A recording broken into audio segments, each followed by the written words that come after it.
فیضی شاعر کا واقعہ۔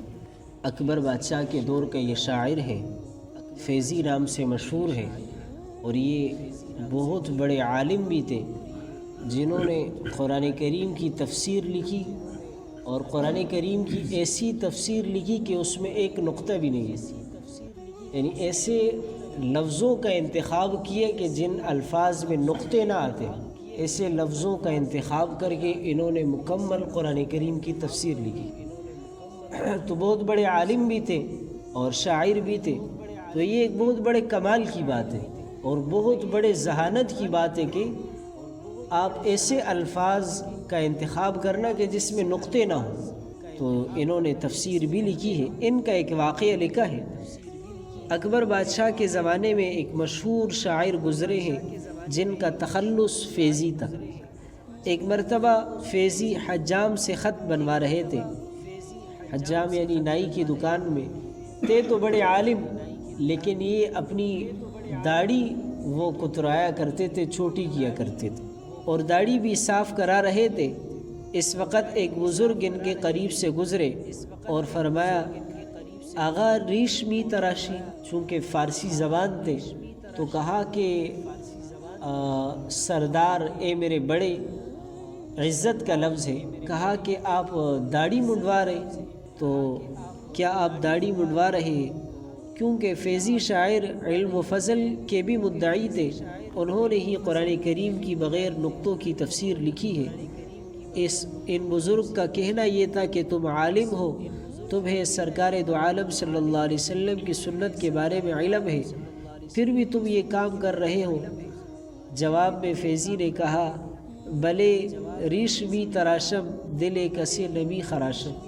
چونکہ شاعر تھے اور اس نے کہا کہ میں داڑھی تو منڈوا رہا ہوں لیکن کسی کے دل کو تراش نہیں رہا، یعنی کسی کے دل کو تکلیف نہیں دے رہا، اپنی داڑھی کٹوا رہا ہوں۔ یعنی مطلب اس کا یہ تھا کہ آپ نے مجھے یہ کہا کہ آپ عالم ہو اور داڑھی بھی منڈوا رہے ہو، اس سے میرے دل کو تکلیف ہوئی، تو آپ نے تو مجھ سے زیادہ گناہ کی ہے، میں تو صرف خود گناہ کر رہا ہوں، داڑھی کاٹ رہا ہوں، اور آپ نے تو میرے دل کو تکلیف بھی دے دی۔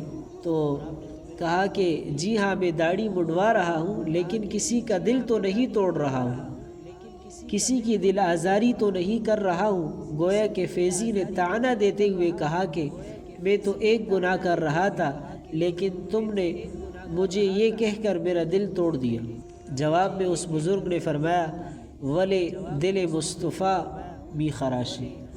کہا کہ فیضی نے تو انہیں کہا تھا کہ میں کسی کا دل نہیں دکھا رہا، بلکہ آپ نے میرا دل دکھایا ہے، میں تو اپنی داڑھی صاف کر رہا ہوں۔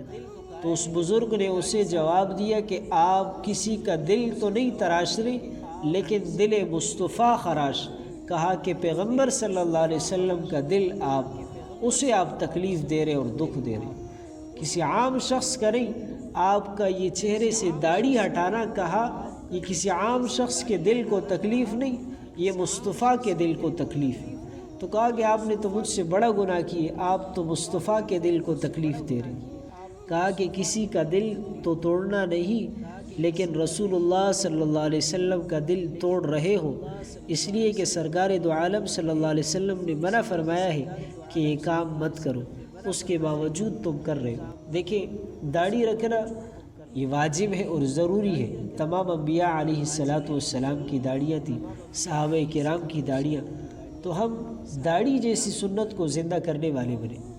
دیکھیں، ہم صرف ایک لمحے کے لیے ذرا سوچیں کہ اچانک ہم پر موت آئے اور ہماری روح نکل جائے، اور ہماری جان نکلنے کے بعد قبر میں جب سوال ہوتا ہے کہ من ربک، رب کون ہے، ما دینک، دین کیا ہے، دین کے بارے میں سوال ہوتا ہے، تو دین الاسلام کہ میرا دین اسلام ہے۔ میں اسلام کو دین تب کہوں کہ جب میرے ظاہری حلیے پر بھی تو اسلام ہے، اور حشر کے میدان میں اپنے کس چہرے کے ساتھ اپنے نبی کا چہرہ دیکھوں کہ جس نبی کی سنت کو میں نے ذبح کر دی ہے، میں کن آنکھوں سے اپنی آنکھیں اپنے نبی اکرم صلی اللہ علیہ وسلم کی آنکھوں سے ملاؤں گا کہ جس نبی کی سنت کو میں نے گڈر اور نالی کے پانی میں بہا دیا، وہ نبی کے جو اس امت کے لیے اتنے روئے، کوئی ماں اپنے بیٹے کے لیے اتنی نہیں روئی، جتنا میرے نبی اس امت کے لیے روئے، تو حشر کے میدان میں ہم کن آنکھوں سے اپنے نبی کا دیدار کریں گے کہ جب میرے چہرے پر میرے نبی کی سنت نہ ہو، میں نے اپنے نبی کی سنت کو بالکل ذبح کر دیا ہو، تو ہم کن آنکھوں سے اپنے نبی کے چہرے کو دیکھیں گے؟ تو ہم ذرا ایک لمحے کے لیے تصور کیا کریں، کیونکہ موت کا تو کوئی پتہ نہیں، اچانک موت آ جائے اور ہمارے چہروں پر داڑیاں نہ ہوں تو بہت بڑے افسوس کی بات ہے۔ تو ہم اللہ کے نبی کی یہ سنت کو زندہ کریں۔